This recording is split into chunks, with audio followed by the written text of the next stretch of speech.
you mentioned scaling up outbound. Yeah. You first obviously did a lot manually, and then you got ZoomInfo, got SalesLoft as a sales engagement platform. How did the cadences look like for you? Did you build it up by industry or per persona? How was the ratio between automated messages and manual messages? Can you tell us a little bit there how this looked like? I don't know if you've heard of Justin Michaels, who's a sales guru guy for tech sales. Not yet, but I definitely will Google him. Yes. So my old team lead at Zoic, Yotta, introduced me to Justin Michaels and the JMM method of prospecting. And it was this really strange, almost not aggressive way of selling, but it was definitely so much pattern interruption in there that in this playbook that is actually, we can drop that and the link on the podcast is completely free on his playbook. It details frameworks to, I guess, improve response rates. Now, what did this look like as far as cadences? It might be going off the top of my head here. Let's say we are sending a cadence for like a manufacturing industry, and we're trying to sell them an intranet. Using this technique, we would organize these emails in clusters of emails, maybe like 1 or 2 days apart. So like coming like very thick and fast. But for each of these clusters, it would be about 1 point of a case study to add context. Like each one builds context on the other. So it's not like you're just getting copy and pasted bits of information. You're getting a bit of content here saying like, so one of the companies we worked with was Severfield, and it helped them to connect their deskless workers, and this really helped them to improve their employee engagement. So it might start with like one line saying Severfield used Oaken, their employee engagement improved by 96%. Don't suppose you would like to see similar results with your employee engagement strategy? And then the next email coming like a day later would be further information on that case study in relation to the first point of that cluster which was made.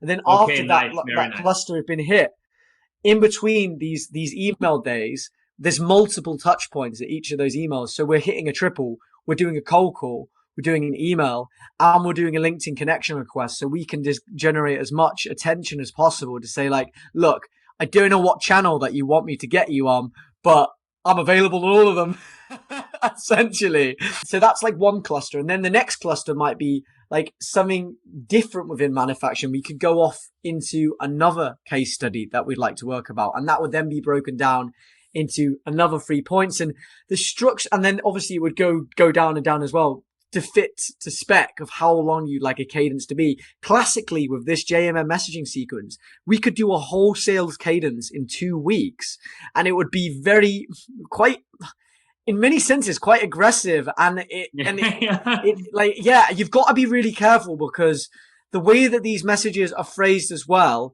they are spears, meaning they are very, very, very short, succinct messages, which have only got like the most concise information in there to them. So people are just going to scan them. And if they could see any line in this email, could they get the gist of the email from like the start of the email, the end of the email? Could they just glance at it on their phone and be like, oh, right, I know what this email is about?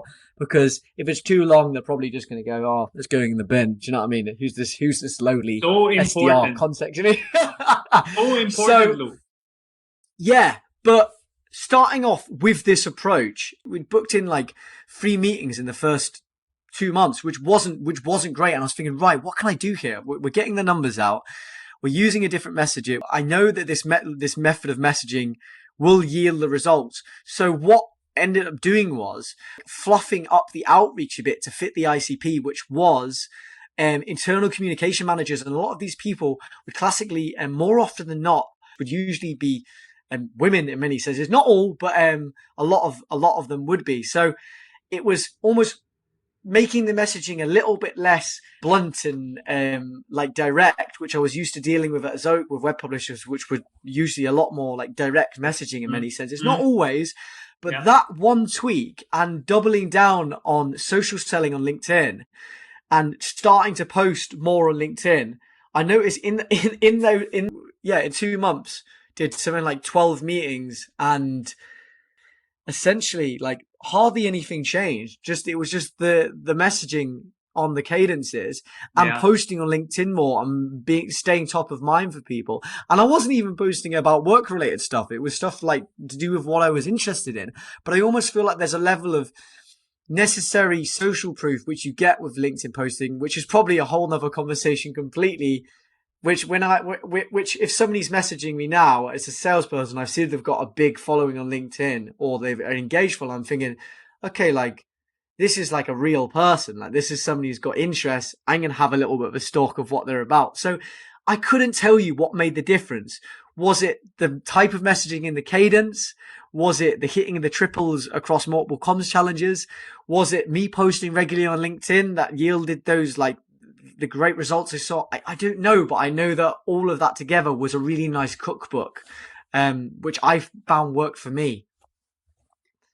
Thanks a lot. Yeah, I think when I hear it correctly, it's really like building up this persistence again, but also this trust level. Yeah, because that's what we see also a lot. Yeah, you send out a lot of emails and a small change in the ICP makes a huge difference. Yeah. And the other thing is when you are consistent over email, over phone, over LinkedIn, it builds just up trust. Yeah. Because, hey, who is this Luke? Yeah. I read from him here. I see him on LinkedIn, get a cold call and so on and so forth. Right. And I think you are doing that in a really, really nice way. Yeah. With all your social posts. And I agree, this could be a completely separate discussion as well. But that's another convo entirely.